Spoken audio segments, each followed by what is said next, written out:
Hello, everyone, and welcome to today's webinar. As we get started, as people are trickling in, I'm just going to go over a couple of logistics before we get the program started.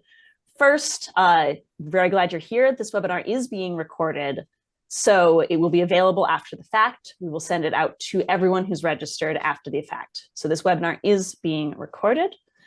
Second, please use the chat to converse with your fellow attendees, have conversations in there. That is your space. If you have a question for one of our panelists, you can ask it at any time in the Q&A function at the bottom of your screen. You may have to click the More button, open up the Q&A, ask your questions there so your panelists are not looking for them. With that quick logistic introduction, I'm going to hand it over to Julia Kent, CGS's Vice President of Strategy and Program Innovation, to get this webinar started. Thank you, Sarah, and good afternoon, everyone. On behalf of CGS, I want to thank Noodle and San Francisco Bay University for contributing their time and insights to our Partner Innovation webinar series.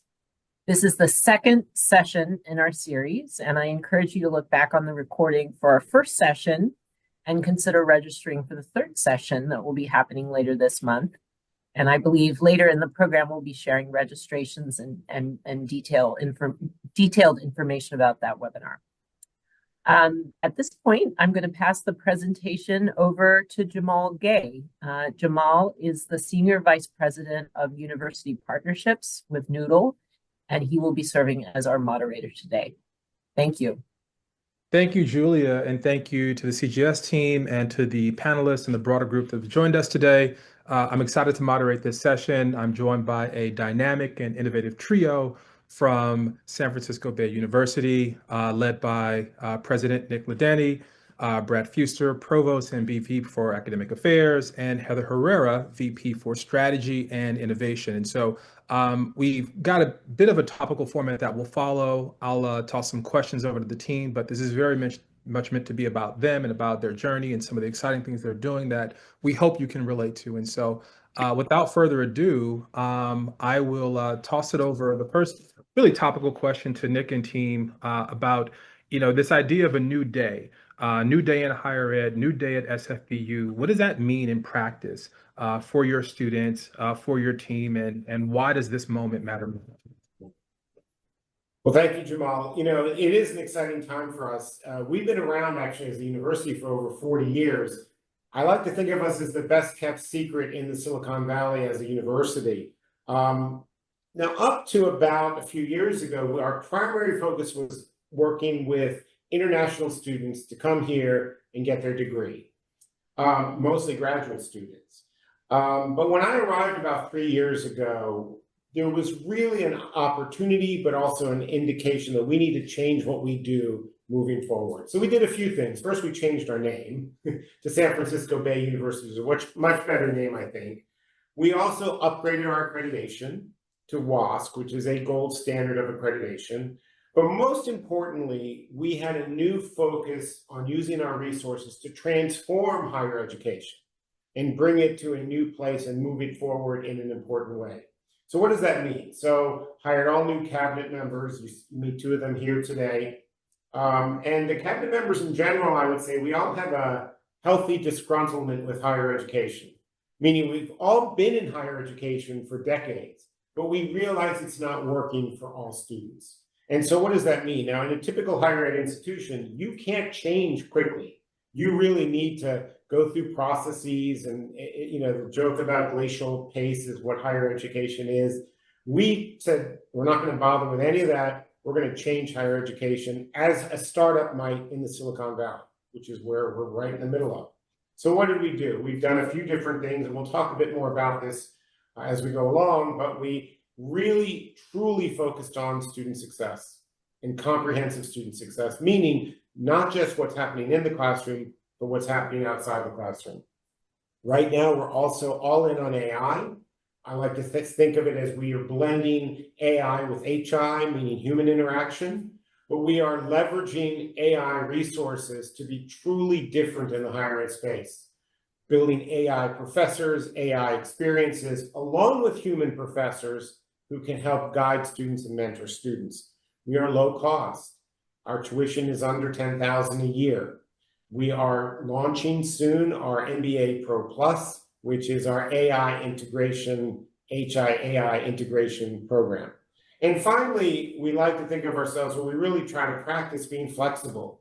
If we move in a direction that's not working, we course correct and make sure that we do it better in a different way. And I think a lot of that you'll see here with some of the data we've seen, the early data is showing we actually are being successful with students in ways that other institutions are not.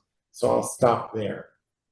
Yeah, that's super helpful, Nick. When you think about some of the unknowns that you guys face at the top of the journey and how you guys adapt to those, what are some of the learnings that you might be able to share with the broader room here, just in terms of that agility and flexibility, pivoting kind of in the moment? I think that could be a helpful place to dig into. Well, thank you so much, Jamal, for the opportunity to be here, and thanks to CGS for this opportunity. And I appreciate this question about learning because we've approached this entire enterprise with a three-prong strategy, which is it's design, build, and learn. And so when I talk about design, we took a design thinking approach. We put the outcomes first and backwards designed from there.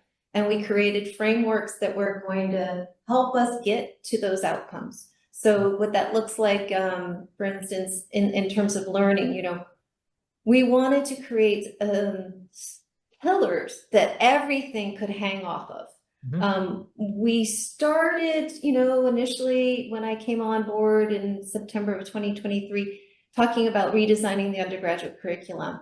And that's a big nut to crack, right? And so without having something to hang it on, we had to create the framework, and then that just became the template for how we do everything. And so we created the student experience pillars, and now that drives everything. That's our North Star. That's in every single unit across the institution. And so that's the design phase, right? Where we're really systematically building the institution. It's not so much about building a program ad hoc or in a silo. It's really been about approaching this work from a very systematic way with solid frameworks in place that help us with coherence and communication. We level set, we know what the expectations are. We work with a lot of partners, that. We're working with Noodle and we have a lot of other great partners. And having these frameworks to guide the decision-making process has been an essential learning for us. But learning in general is a big part of what we're tackling here. I'm really fortunate that I get to work in an environment where intelligent failure is practiced and praised. And that goes to what Nick's saying around adaptability and agility. When we were researching how to design the undergraduate curriculum, one of the number one things employers were saying is that they wanted an agile workforce. But we don't know what's in the future, and what we really need are people who have a growth mindset and an ability to take risks and learn and course correct. So that's a big part of what we do. We're basically like a learning lab. And philosophically, I'm a big fan of Peter Senge and the work around systems thinking and team learning and a shared vision. And so that has also helped us with lessons that we've learned as we go along, because we just created a culture of psychological safety where we can experiment quickly, we can come together, we're ideating, then we refine, and then we iterate, and we keep at it. And that is what's accelerating our AI work. We've talked a lot about, one thing I remember is something John Katzman said. He said in 2023 at ASU, he said, you're not going to lose your job to AI, you're going to lose your job to the guy who knows how to use AI. And so what we've been doing is really doubling down on the human interaction. So over 1,000 hours of work goes into creating a class that is enabled by AI, but it's not doing the work. There's a dozen people working on all of these things, and we come back and we share the learnings, and that helps speed up the process.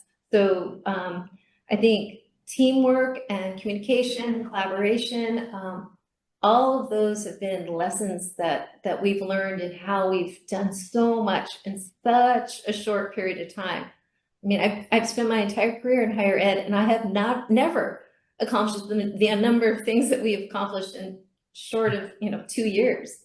Yeah, I can imagine, moving at such a rapid pace and innovating along the way, learning and growing, that one of the important kind of benchmarks is being able to measure success. You're all academics at heart, you're researchers. Maybe talk a little bit, Brad, about how you guys are measuring success from a student success and retention standpoint, and what that looks like on the other side of these efforts that Heather and Nick have described. Yeah, thank you so much, Jamal, and thank you to all of the sponsors of today's webinar. It's my job as provost to take the strategy that Heather and Nick and others have laid out across the institution and actually try and implement that and execute on that, kind of where the rubber hits the road in my office. And so as a university that has kind of restarted and rebirthed itself, I had the opportunity to hire my entire faculty and staff kind of from scratch, which is kind of a once in a career opportunity, a little bit daunting, but also a blessing for us, because we can ensure that we have the right people to do this important work. And so, as Nick mentioned, we were largely, when he arrived, largely an international school and largely a graduate school. And now we're trying to diversify our enrollment to be a balance of undergraduate and graduate and domestic and international. And so, we measure, to answer your question, the very typical benchmarks that most institutions are looking at, which is like fall to spring retention and then fall to fall retention, and then graduation rates within 4, 5, and 6 years for undergrad, and within a year or 2 years for graduate students. We have the kind of radical belief that it shouldn't even take 4 years to get an undergraduate degree, and we're working with our accreditor, WASC, to be one of the first institutions on the West Coast to offer 3-year undergraduate degrees, which then, of course, open up a variety of graduate pathways for those students. And trying to allow students to accelerate and really take charge of their own learning. And so our MBA Pro Plus allows students to kind of flow through the degree in a flexible amount of time, which makes measuring success and graduation rates a challenge for us, because we're trying to break the mold and not have our students tied to the kind of agrarian calendar that higher ed continues to use of fall, spring, summer. But realizing that our students have different needs and we want to meet them where they are and allow them to go as fast as they want to go. I will share this stat with you, though. We just took our fall to spring retention, fall 2025 to spring 2026, and hang on to your hat. That number is 99.76%. We lost one student, and I don't know of many other institutions who have numbers that high, especially with the population that we're serving at SFBU. So our initial data is very good, and our initial measures of success are telling us that the moves we've made and the decisions that we've made, we are headed down the right path, and we're serving students and their success. Yeah, that's very exciting. If I could add just a little more color to that, because I oversee IR, so I know where a lot of the measurements are happening. We do the HEADS survey, so sense of belonging, sense of community, returning students, student satisfaction, and we do job placement. And you can visit our website and you can see the results of our studies. And we were really pleasantly surprised when we did the sense of community survey, which benchmarks you to peer institutions. And we outperformed our peers on the sense of belonging. And that because one of the pinnacles of our work is student-centeredness. We really were pleased to see that. And we do see, if you disaggregate, we could see, oh, our graduate students have a little bit less of a sense of belonging, even though it's outperforming. We still saw that as a challenge for us. So how can we get them? How can we get our male students to even meet the same benchmarks? And so it's helpful to have all of those instruments out there feeding back into what is basically a learning lab for us. Absolutely. Brad, you mentioned earlier kind of breaking the mold, right? What's the fundamental thesis behind, why that mold needs to be shaken up today based on learner needs and sort of the evolving higher ed landscape? And how does SFBU fit within this new space that you guys are carving out? Right. Great question, Jamal. So as Nick mentioned, our cabinet is filled with people who have a healthy disgruntlement with higher ed. Like Heather and Nick, I've been a career academic, 26 years. My whole adult life has been spent in higher ed. And I think we've all witnessed kind of our own encounters with the frustrations of an inflexible system that really isn't student-centered. And so if you look at, nationally, if you look at four-year graduation rates, they're around between 50 and 60%, which means 40% of the institutions are really failing their students. And you wouldn't get on an airplane that 40% of the time took your money and left you stranded in some airport, or check into a hospital that 40% of the time, the patient died. And they took all your money. And so higher ed, by most measures, isn't really serving students. And it's serving faculty, it's serving other missions, but the student isn't at the center of that mission. And so I think the mold does need to be broken. And when you dig into what some of the impediments are, there are kind of sacred cows in higher ed. There are things like faculty tenure, the faculty handbook, control of the curriculum, things that really don't put the student first. And so at SFBU, we've done some things that we believe really support students, both at the graduate and undergraduate level. Our classes are capped at 20 students each. We have unlimited mental health support for all of our students. We have no-cost textbooks for all of our students. We're using completely zero-cost textbooks, and we've integrated that either into the learning management system or into the course itself. And then, as mentioned before, we've leaned all the way into AI.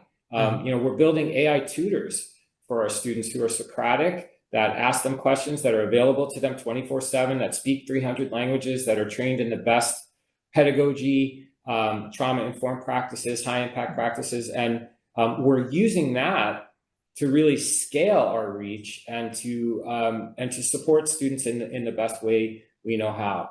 Just some other context, riffing off of Heather's comment about the sense of belonging survey. We don't look like a typical university, even though San Francisco Bay University has this titanic title. We don't have 50,000 students. We're small. We're a startup. We don't have residence life in the typical fashion of like residence halls, and we don't have Greek life, and we don't have athletics. And these are the things that typically create a sense of belonging for students. We're doing it in other ways, and we're really using the faculty and the staff to develop multiple meaningful relationships with the students so that they feel like they belong here. The data says that's working. And we really want to support them both in and out of the classroom. And I think we're doing a pretty good job. Absolutely. One of the topics that's kind of come up a few times here is this idea of leveraging AI within the context of this, high touch student experience. That is a delicate balance, right? And I think, Nick, you put it best. I think it was HI and AI. Can you talk a little bit more about what that looks like and how you guys are leveraging AI to support faculty, not necessarily from a generative standpoint, but largely as sort of an ecosystem wraparound for the student experience? I think that could be really helpful for the broader room. Sure. Well, first of all, as Heather mentioned, our AI is built with humans, by humans. So we are creating these AI experiences that are human-centered. And we understand that it's so important. It's not just ChatGPT giving the answer or being overly positive about any choice you make. It's really about challenging the student. In fact, again, we try to be very data-centric, and our early data was showing that our students were actually more frustrated with our AI tutor than ChatGPT because it was challenging them. It wasn't just giving them the answer. And I think that's so critical to how we built out the AI system. Now, with that, we have a very new approach to what makes for an excellent faculty member. Mm-hmm. We already know that faculty are not trained in how to teach. That's standard across all academic institutions. In fact, there's no other industry in the world that doesn't train or doesn't expect trained folks to do the job we want them to do. So with that, our faculty, we've trained them in pedagogy, certain pedagogical practices that we think facilitate student outcomes. And Brad has already mentioned some of that. But I will also say that the faculty members that we're training now, what we're training them now to do is become the mentor, become the networker, become the facilitator and builder of community with the students in their classroom. Now that's very different. It's using AI for the content and some of the experiential pieces, but the faculty member becomes more of a coach, more of a builder, as I said, of community. And I think that role of the faculty member is what really students gravitate toward anyway throughout history. When we think about what is students, your favorite faculty member, right? It was the person that sat down and listened to me, that talked with me, that gave me career advice. All the things our faculty can do great at. And by the way, I believe most faculty at most institutions want to do this. As Brad was saying, they've been stunted or they've been prevented from really doing great teaching the way they want to do by these monoliths of institutions that are kind of stuck in their way. So what we've said is, again, get rid of all that and let's build out what that system looks like. So it's very human focused, it's very student focused, and our students love the faculty, and you see that in the data. Yeah, absolutely. Now, scale is a unique animal. And some might argue that it's easier to do what you're describing, with a few thousand students, but what would it look like? And how are you guys planning for what this looks like with tens of thousands of students? And I think that's a really important piece for the broader room to latch on to is like, how does this scale? How do you maintain that touch and that focus as the institution continues to grow? So I think there's two ways. I'll talk first about our initiative around neighborhood campuses, and I'll defer to both of you to talk about probably the larger scale that's outside of neighborhood campuses. But we have a new concept that we are calling our neighborhood campus initiative. And what that means is no matter the neighborhood, we're gonna first start out in San Jose, then we're gonna move to Oakland, then we're gonna probably move to LA and San Diego, Fresno, and build what we're calling neighborhood campuses. And these are campuses that may host 100 to 1,000 students, could be partnered with a community partner like Junior Achievement or Boys and Girls Club. And this is a place where our students will come and do the AI interactive experience, but also meet with the faculty members who are providing that support I just talked about, the academic support, the student support. So those campuses, it's interesting, no university has really ever done this successfully. We think we can do it successfully because we also don't have all the other things that tie universities down, as Brad was talking about earlier. But what's most important is we reach the community and get stakeholder buy-in to what we're doing. Mm-hmm. And I think universities try this. I think they're successful to some extent, but not always. I think of this one example. I won't name which university I was at, but they tried to create this thriving neighbor community in a Latino community. And after building it all, spending hundreds of thousands of dollars, they found out that the word thriving doesn't translate directly into Spanish. So they created a whole, label, if you will, or an initiative that didn't even meet the needs because they didn't ask what the community wanted. And that could have been gotten to very quickly, very early on. Now, I'll say, it was good intentions, but again, it was if you're not bringing the community in, we're bringing the community in, we're saying, what are their needs? What are the kind of majors? By the way, we don't have 60 majors, which also allows us to be more nimble. We have business, computer science, an engineering master's. We're building out psychology, and we'll do something in the health sciences in the coming year. And then we'll keep it to about less than a dozen majors or graduate degrees. All that to say, this neighborhood campus model, we can get up and running very quickly. And our expected tuition, as I said, for the MBA Plus is going to be $10,000 for the entire degree. Our undergraduate degree, once it will be at about $5,000 a year. In a 3-year program, it's $15,000. In a 4-year, it'll be $20,000. That's unheard of. But we are also net positive in our revenue, so we're good at finances to make sure that we're successful. And then there's other ways we can scale out to get to those larger numbers. Which you would like to yeah. Jamal, back to your question of scale. You know, I think designing programs with AI as an integral piece of the architecture from the very beginning will allow us to really be excellent at continuously improving the program. If you think about your typical large scale graduate program with tens of thousands of students, I think in most cases, the review of those programs and the improvement of those programs are episodic at best. They're usually tied to some accreditation cycle, and a student might have to wait.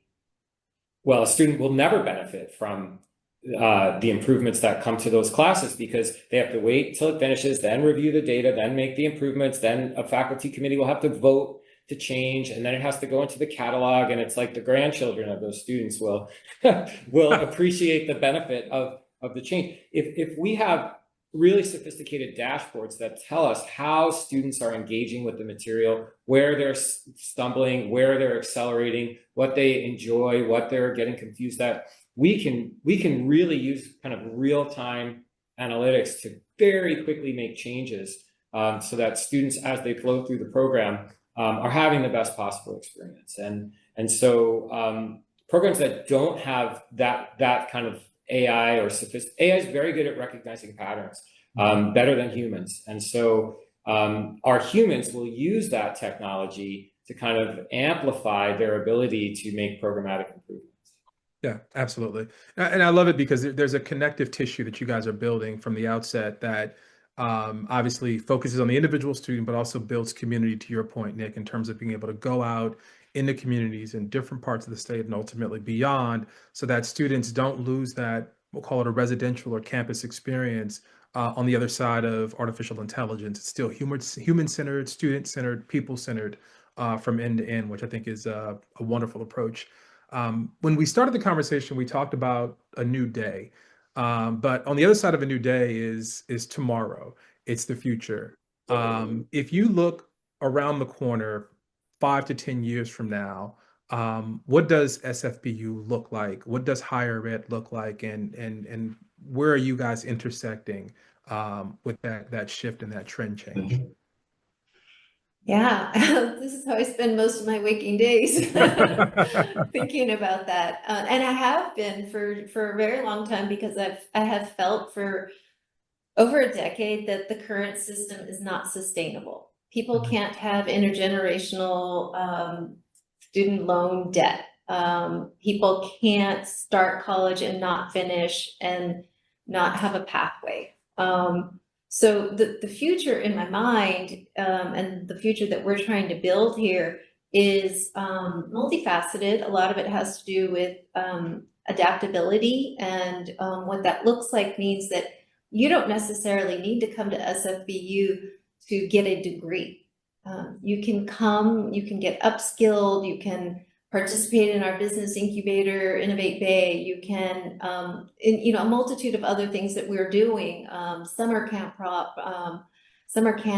and other things that we're trying to build out to give people more options. I think that higher education in the future is really much more around options that are geared towards the student.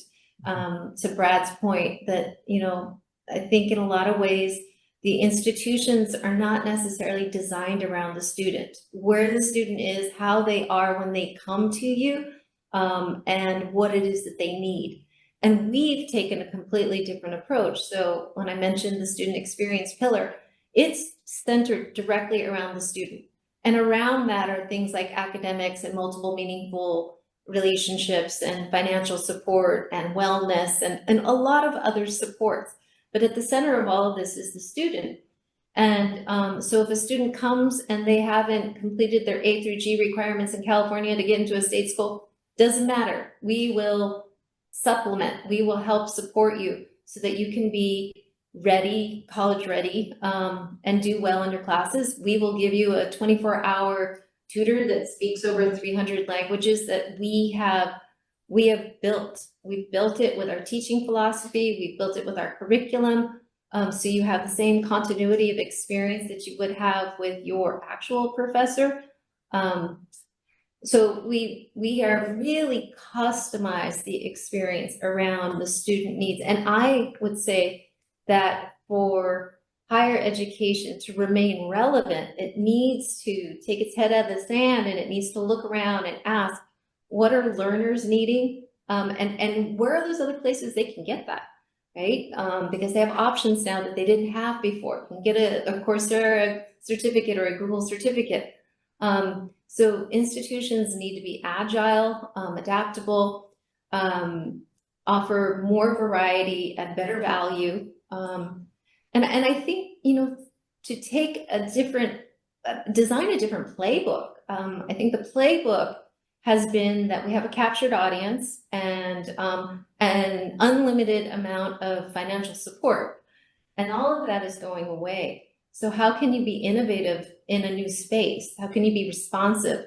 And a lot of that is going to require rethinking policies and practices. And we're quite fortunate that we're not held back by a lot of those constraints. And that has helped unleash this kind of innovation and this kind of forward momentum that we have that I think puts us in a really solid position to be the type of institution of the future. Mm-hmm. And if I can build on that, I think higher education has been an exclusionary set of institutions. The goal is never to include everybody.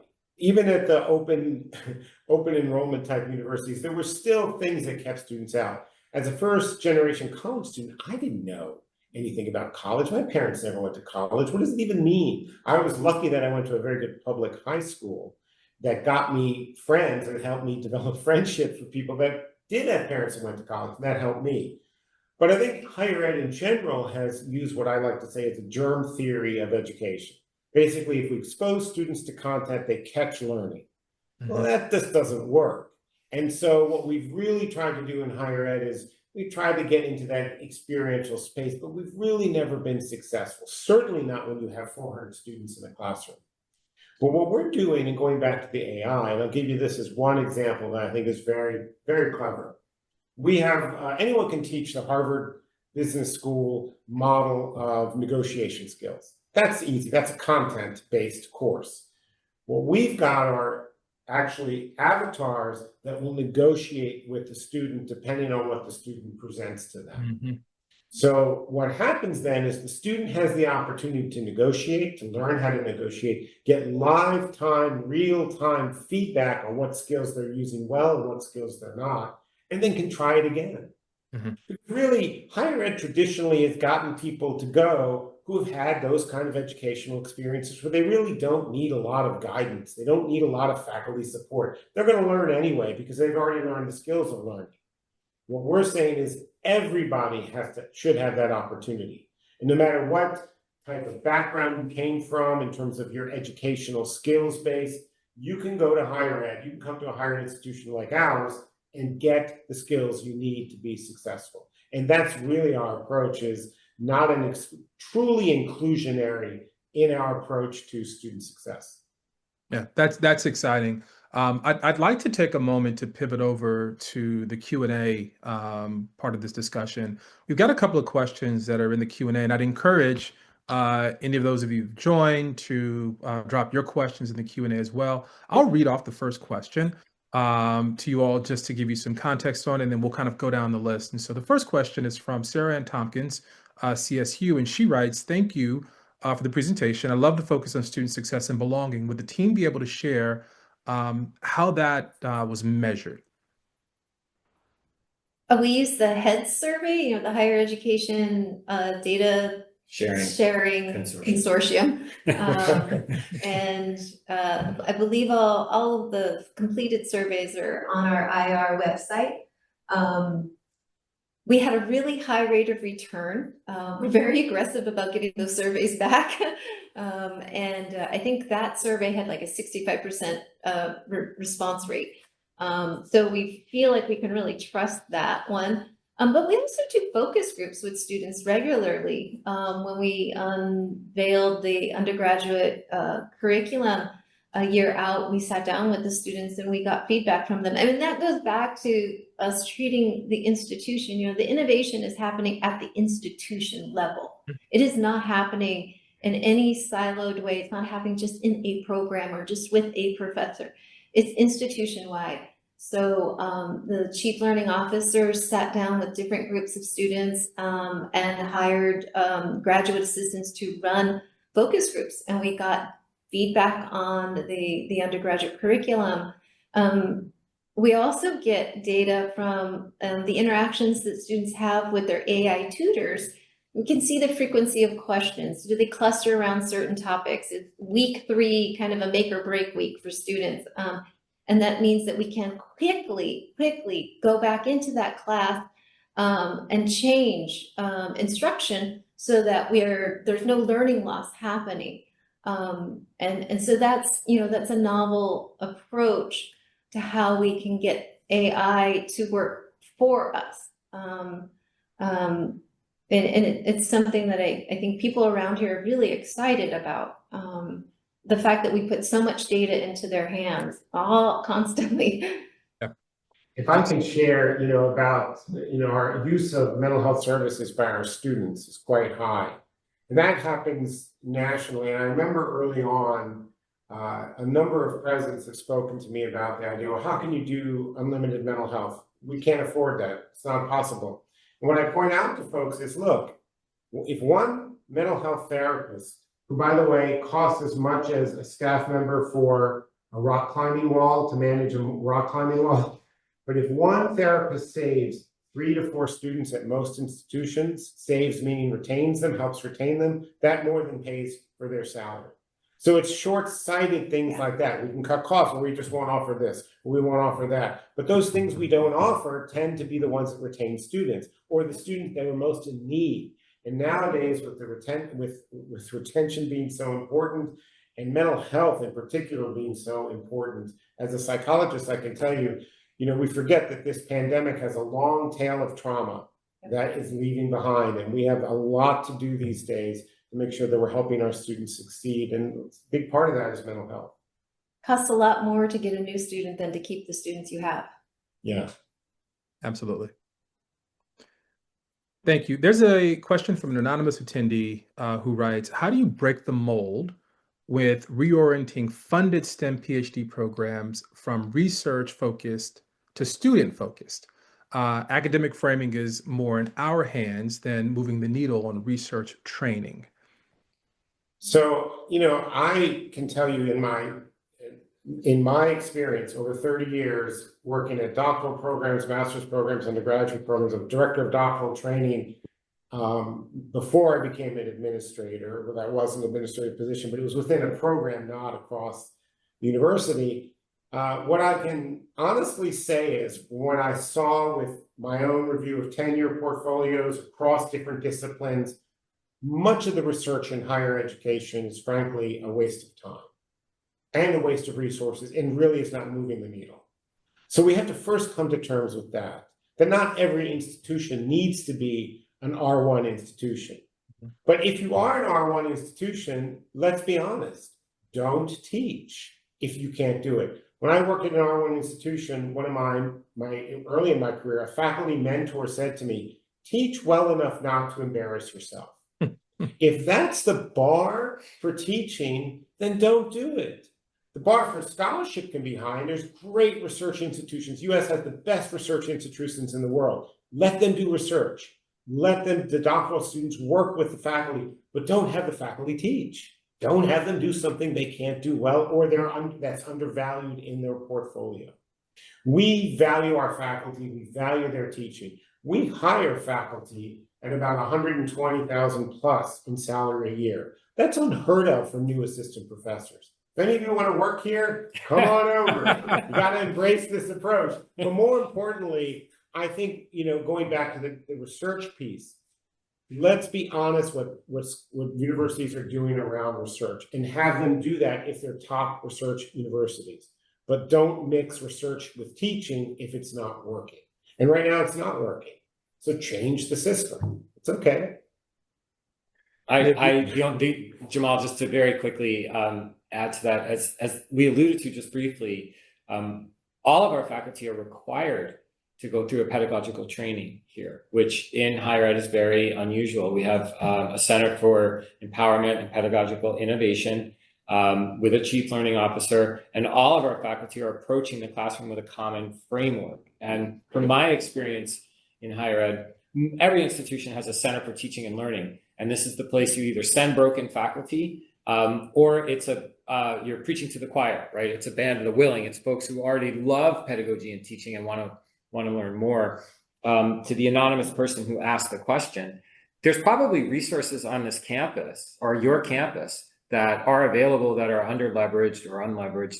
And I think innovation, while, as we pointed out, innovation's happening at SFBU at the university level, that's very unusual. Most institutions have innovation happening in pockets and areas and programs. And start with your sphere of influence. If you can get all your faculty to participate in a pedagogical training and adopt a common framework, that is innovation in higher ed, and your students will thank you at the end of that. So everybody can make a difference on every campus. Not every campus can do what we're doing here just because it's situational to our structure at SFBU at this moment. Excellent.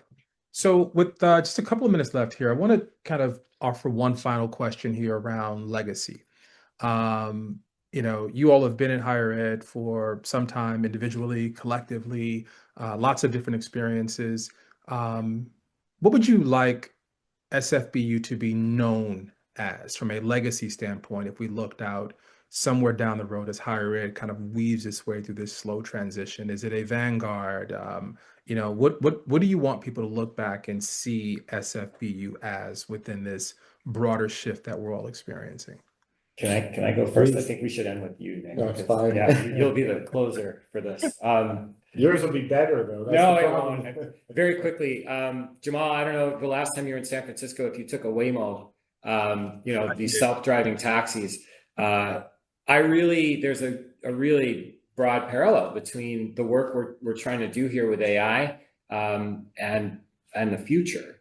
And so, I see Waymo as the future of transportation. And it's ironic in San Francisco that you have cable cars, right, with Waymos going around like the oldest and the newest forms of transportation. Waymo is not trying to be this novel, fun amusement park ride. It's trying to be the most sophisticated version of the best driver in the world, right? It's the best driving experience in the world. And I really feel like we have the opportunity to use AI to be the most, to create the most sophisticated version of the best professor you've ever had, who speaks 300 languages, who knows all the content, and will give students a superior learning experience. And so as Waymo and others are changing the future of transportation, I would love to be working on a project here that changes the future of education, how students are taught, how they learn, how learning design is approached. So I think, our legacy is maybe to be the Waymo of what it looks like at a time when higher ed is still driving cars, in some cases broken cars, in some cases horse and buggies if you go to the right institution, and we want to be right out at the edge. Excellent. For me, the legacy I want to create is that we built an institution that was able to translate its values into its architecture. So equity, access, student success, student-centeredness is the playbook. It is everything that drives every decision, every conversation, and it helps with building coherence. We have lots and lots of partners, and then we have our faculty, we have our students, we have our board, and we all share this one lexicon. And I would love that if we could get that message across to other institutions, that if you really have that solid vision and that North Star, anything is possible. And I think that we're starting to see that. As I said, like, we've done an incredible amount of things in a very short period of time, but it is because we, on the one hand, juggle a lot of ambiguity because we're pioneering. At the same time, we have absolute clarity about what's important. Yeah, excellent. Nick? And I guess I would say, piggybacking on both of these, we like to call ourselves a challenger brand. So, Brad mentioned Waymo. I also think WhatsApp is a similar kind of challenger brand. Airbnb, just change the way we look at things in the world. And I think we can be the catalyst for that moving forward. And I think the bottom line and what drives us every day to do this is really to have generational impact on students' lives, currently and in the future. And I guess that's how I would sum up what we're hoping to do here. Excellent. Well, thank you all so much. I'm going to toss it back to Colton Bright, Associate Director of Corporate Relations for CGS, to close us out. Thank you, Heather. Thank you, Nick. Thank you, Brad, for your thoughtful input and responses. There was one question we did not get to, which was really around undergrad versus grad and approaches. If you wouldn't mind, just to the person who asked that, if you wouldn't mind just dropping in, if you could send me your email address, we'll make sure we follow up with you directly if you're comfortable with that. I want to make sure we get to you. Colton? Perfect. Thank you. Big thanks again to Jamal serving as moderator and to our panelists. As Julia mentioned at the start of the webinar, our last session in the Partner Innovation webinar series will be coming up on February 25th. Registration is live, and I've posted that in the chat, so you can go directly through that link to register. It will be focused on making dissertations and theses accessible ahead of the April ADA Title II deadline. So if it's relevant for you, great, definitely attend. If not, make sure to get that webinar information to the individuals on your campus that will benefit from that content. Outside of that, I just want to plug the survey that will be populating when we close out the webinar. Please do fill out the short survey, just a few questions. It is very beneficial to our panelists and to the content that we create here at CGS. So thank you all again, and have a great afternoon. Take care. Thank you.